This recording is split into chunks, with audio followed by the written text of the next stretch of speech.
Hello everyone, I'm Uday and I'll be presenting today. So our topic for today's webinar is getting the most out of your Android smartphones. So a brief history of Android. Android was founded in 2003. The creators of Android wanted to create a camera platform that could be used as a cloud storage for images and videos. Early Android versions were named after desserts like cupcake, marshmallow, and Oreo.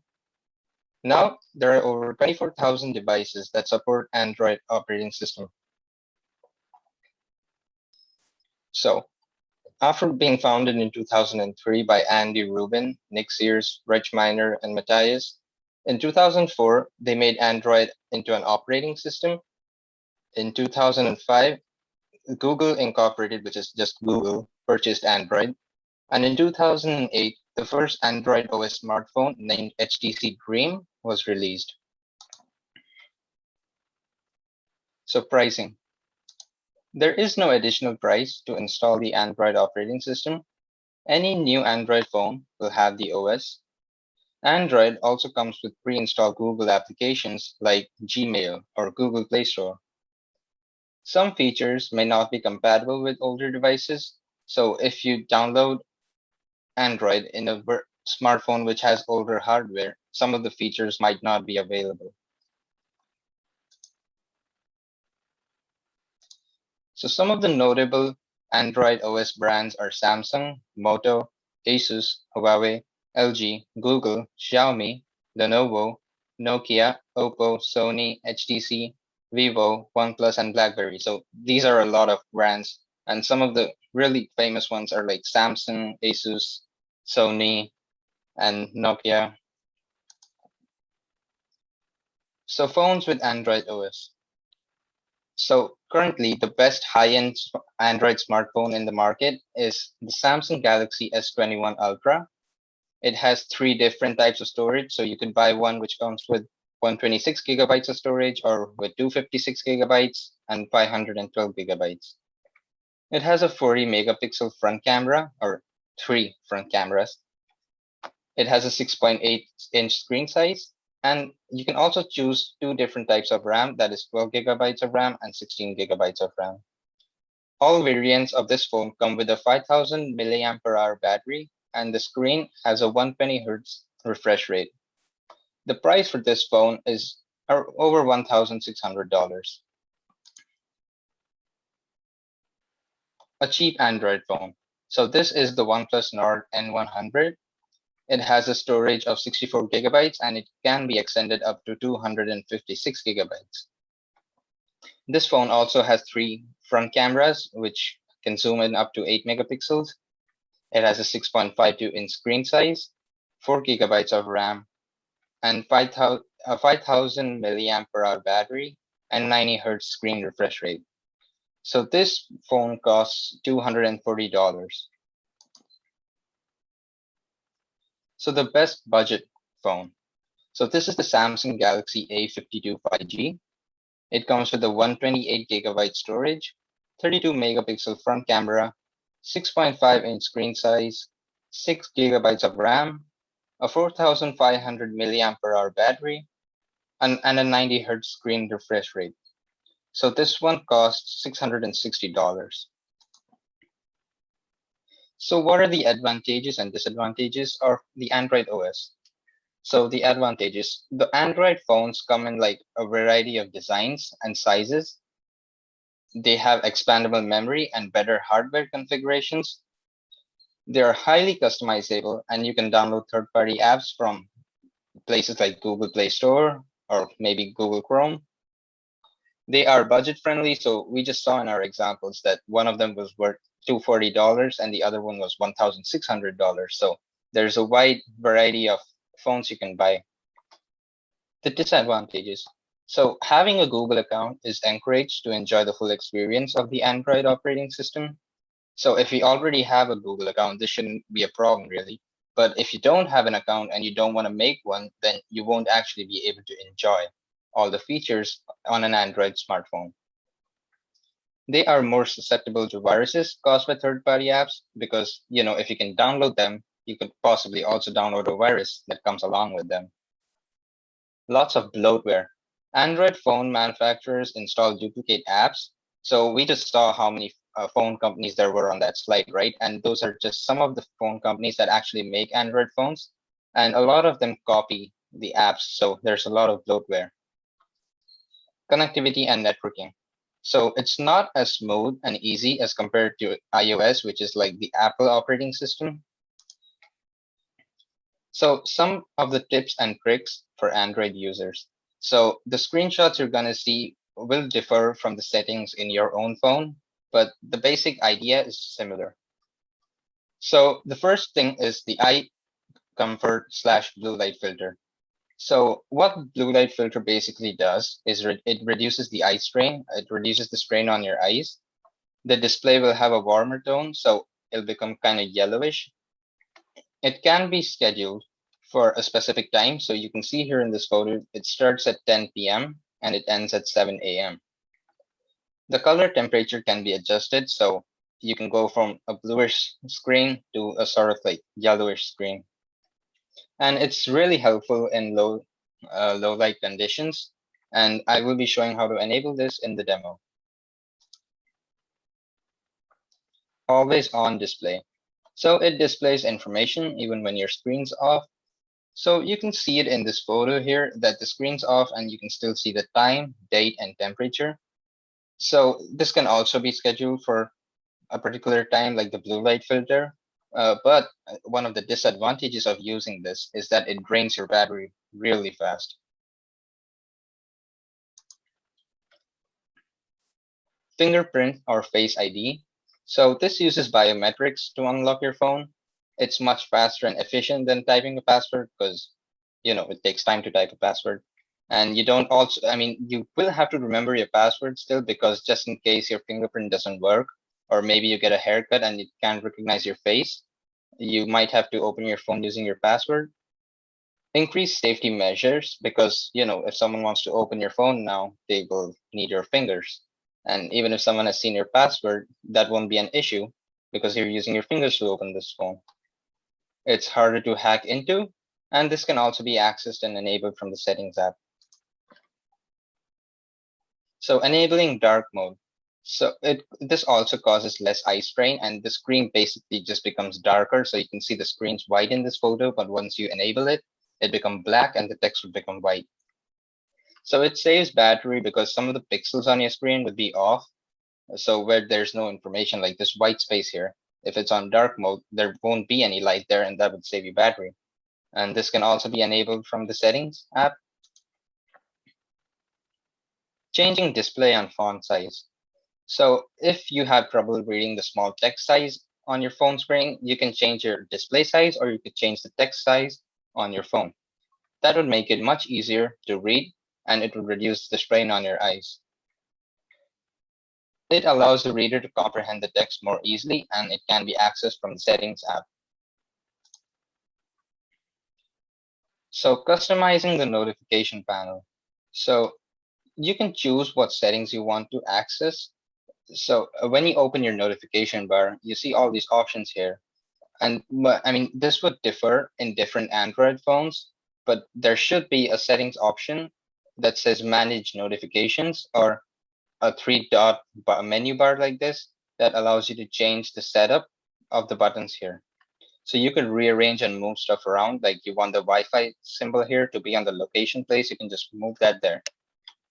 You can also change the brightness of your screen from the notification panel, and this is present in all Android phones, no matter what company it belongs to. There will be a display changing bar here, so you can just move it around to change your screen brightness. You can access the notification panel by swiping down on your taskbar, the menu screen. Enabling power saving mode. You can choose from different power settings to control the battery usage, and the power consumption details can also be used. So you can go to the settings, your phone settings, and there will be a battery option. From there, you can enable power saving mode, which will make your battery last for a longer time. And you can also see what apps used how much battery. And if they're draining too much battery, you can just delete those apps. So it's a very handy feature. You can also optimize battery usage for different apps. So if you want apps to not consume the battery while you're not using them, you could change the settings too. And this can also be accessed from the settings app. Split screen to multitask. Now this is a newer feature and it's available in only some of the newer Android phones. And what it basically allows you to do is split your screen. So on one side, you can see in this photo, there's a web page open, and on the other side, there's YouTube. So say one time in our webinar, someone asked how to take notes while watching the webinar on the screen, on your phone screen. So you could use this feature to do that. On one side, you could have your webinar open, and on the other side, you can have some application like Google Keep or a OneNote and type your notes down. So some apps may not support split screen, and you can only find that out from your own phone. And one of the disadvantages is that the stuff becomes smaller. So generally, you'll be taking up the whole screen, but now it's just taking half of the screen, so it's smaller. This can also be enabled through the settings, or you could activate it by long pressing this button here, the recent apps button. So if you hold it for a while, it should activate. Setting daily screen time limits. So you could set a time limit for your screen to regulate your tech exposure. And you could also customize it for certain apps. So for example, I used to play a lot of video games on my phone, but then one day my parents put this app lock and then I couldn't do it anymore because it was regulating my screen time. So it works great if you want to do that. It shows a warning once daily screen time limit has been reached. And you would require your password to change the screen time limit. So say if you want to do it for your children or grandchildren, they won't be able to change it without the password. And you can access this through the settings app. Entering one-handed mode. So this is another great feature that Android phones have. What basically happens is that if you're holding your phone in one hand and your screen's too big, your fingers can't reach to every corner of the phone, right? So you can just shrink the display size to one side. So this person's holding it in the left hand. And so the left hand one-handed mode is enabled. So you can just easily use your device. It basically compresses everything into this small section here.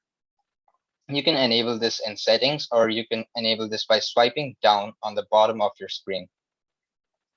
And to exit this mode, you just click in this black area that's around the screen. Home screen widgets. So you can access quick information without having to open certain apps. And there are a variety of widgets to choose from, but it really depends on the applications you have installed on your phone because some of them have their own widgets too. It shows information like time, weather, steps taken, or even your music. You can move apps around and widgets by tapping and holding onto them. And you can add more by long pressing on this empty space in your screen. It will show a widgets option on the bottom, and you can just click it and customize. Change system navigation method. So there are three types of system navigation methods. One of them is a bar. So it's just a single key navigation method. There's just a white bar at the bottom of the screen. Then there's the three key navigation, and there are three keys on the bottom of the screen. One's the home key, one's the back key, and one's the recent apps key. Then using gestures to navigate. So there are different types of gestures. Some of them work while your phone screen's on, and some of them work while it's off. So you can use these gestures to navigate and go to the home screen or viewing the recent apps. And these can be accessed and changed from the settings app. So in this photo, you can see the single key navigation, the two key navigation, and the three key navigation. In the single key navigation settings, there's just this one bar you use to navigate and you swipe around it and it changes things.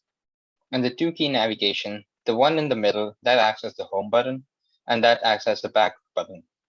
And the three key navigation settings, which is the most common one, I think, has this back button here, a home button in the middle, and the recent apps button here. And for gesture navigation, you can swipe from any edge to perform a back action. So you can go to this edge and swipe to the middle and it'll just go to the previous page. Or you could, and to return to the home screen, you go to the bottom and swipe up to the middle. This should take you to the home screen.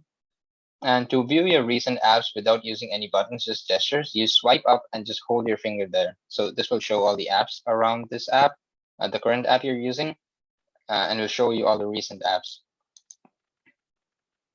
Okay, so now we'll be going into the live demo. So the first thing I'm going to show you is adjusting the brightness of your screen. So you could just swipe down and open a notification bar.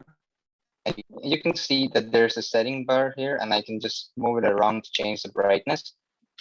Then accessing the notification bar, say you're just on your home screen, you just go to the top of the screen and swipe down, and that opens your notification bar. How to move the apps on the screen. So if you want to move the apps around, like, okay, this page is full. So I don't want this app here. So I just long press on the app and then I can just move it around on the screen. And I can place it here or maybe even there if I want to, because why not? Then one of the things I talked about is the blue light filter, and I'm currently using it. So there are two ways to access this. You can go to your notification bar, and in the settings here, it'll either be under eye protection or the blue light filter. So you can see mine is under eye protection right now, and it's on. If I switch it off, my screen just turns bluer. The other way to access this is opening your settings app, going to your display and brightness settings. So mine's over here. And you can see now there's this eye protection display option, and it's set to medium settings right now. So I can set it to off or maybe low. How to change the text size on your computer on your mobile screen.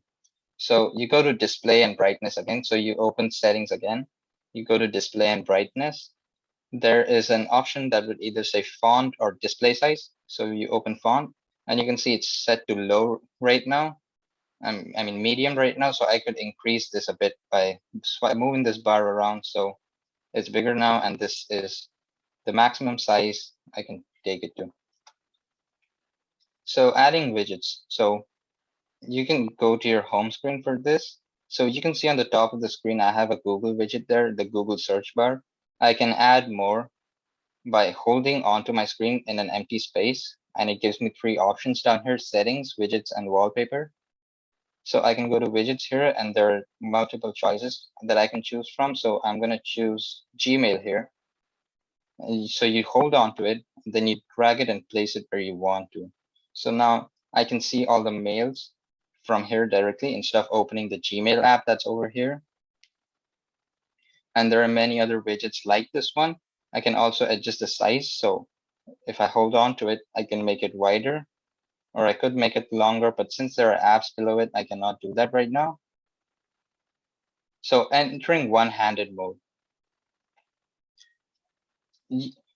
Multiple Android phones have a different way to do this.